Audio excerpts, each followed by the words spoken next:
The wind howled across the barren prairie, rattling the wooden walls of the small log cabin where a young rancher named Samuel sat cradling his newborn daughter in his arms. His face was rugged from years of toil in the sun, but streaks of tears cut through the dust on his cheeks. Only days ago his wife, his beloved Anna, had passed away during childbirth, leaving him in a darkness deeper than any night he had ever known. Now he was alone in a world that seemed suddenly colder, holding a baby who cried not for comfort, but for food he could not provide. The fire in the hearth was dwindling. The house smelled of grief and silence, and Samuel's rough, calloused hands trembled as he rocked the infant back and forth, whispering broken promises to a child too young to understand. He had worked cattle, fought storms, and faced wolves on the open range. But this helplessness was a battle he did not know how to fight. The baby's tiny fists flailed as her cries grew louder, sharper, cutting through his chest like knives. Samuel had tried everything. Cow's milk warmed gently in a tin cup, watered-down broth, even a desperate attempt to soften bread in warm water. But the baby turned her face, refusing. Too young to survive on anything less than a mother's milk. And now, with every cry that pierced the cabin, Samuel felt the weight of his failure pressing down on him like an iron chain. He sat hunched in the wooden rocking chair by the fire, staring at the flickering flames, praying for a miracle he didn't believe would come. His hands were strong enough to mend fences and carry feed, but utterly useless in feeding his child. And as the baby wailed into the cold night, Samuel's mind drifted to a dangerous thought. Perhaps it would be better if God took her back to Anna, so she would not suffer in this world of hunger and loss. His heart ached at the thought, but despair left no room for hope. Outside, the rain began to fall, tapping against the windows in a mournful rhythm. Samuel closed his eyes, rocking his child slowly, whispering again and again, "I'm sorry. I'm so sorry." When suddenly, over the sound of the storm, there came a knock at the door.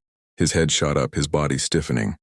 Out here, miles from the nearest neighbor, a knock in the dead of night was rare, unthinkable. Cautiously, Samuel rose, clutching the crying baby to his chest, and walked toward the door. The knocking came again, firmer this time, and with a deep breath he pulled it open. There, standing in the rain, was a woman he did not recognize. Her clothes were damp, clinging to her frame, her dark hair plastered to her face.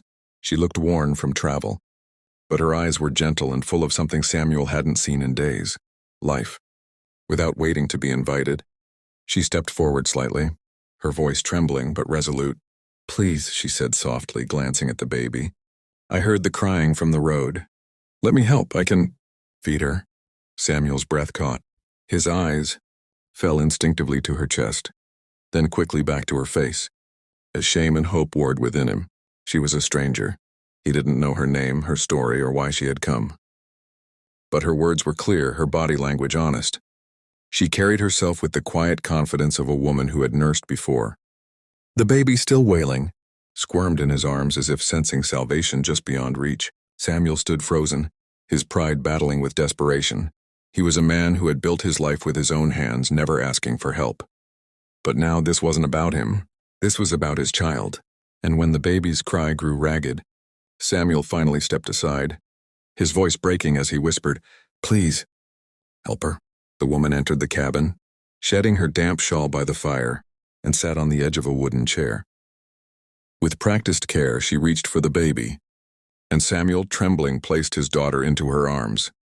Within moments, the crying softened as the child found what she had been so desperately needing. Samuel sank to his knees, tears spilling freely as he buried his face in his hands.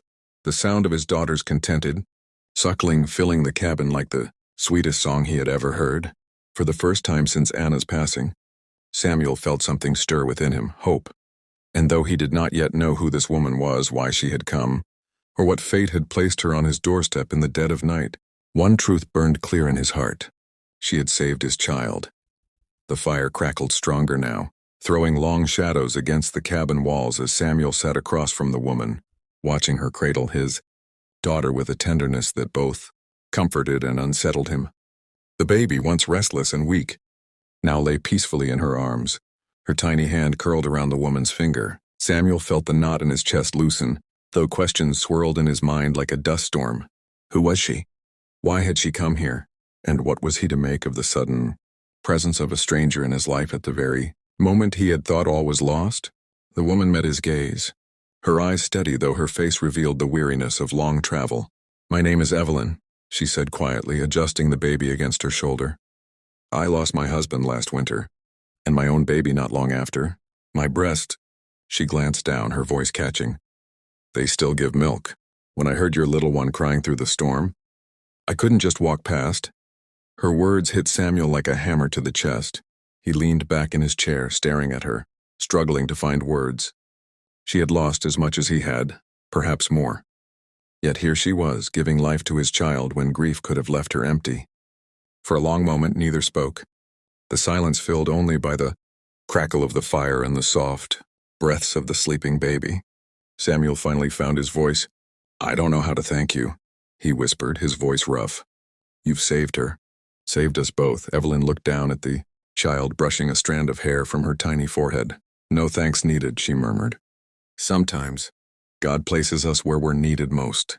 The days that followed felt like a miracle unfolding in slow motion.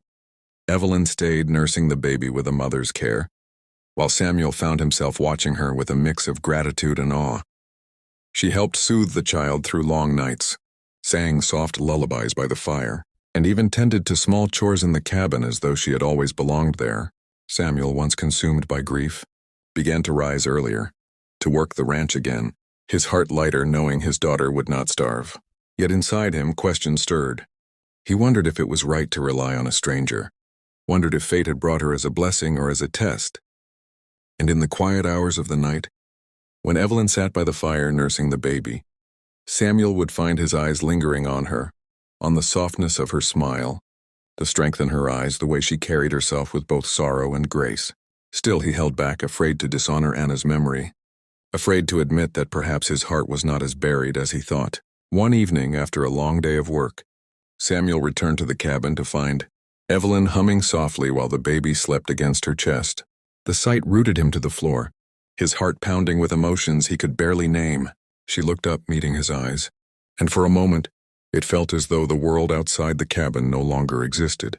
"Samuel," she said softly, "you don't have to do this alone." "Not anymore." Her words broke through his walls, and he stepped forward, his voice low but firm. "Evelyn, I don't know why God brought you here, but I know this. Without you, my child would be gone, and I would be gone soon after. You've given me more than I can ever repay." Evelyn smiled, tears glistening in her eyes. "Then don't repay me," she whispered. "Just let me stay." And in that moment, Samuel realized that perhaps miracles do not come as grand gestures from heaven, but as broken souls finding one another in the storm, mending their wounds together. His heart, once heavy with despair, now carried a fragile but undeniable hope that this woman, with her full breasts and her empty arms, might have been sent not just to save his baby, but to save him too.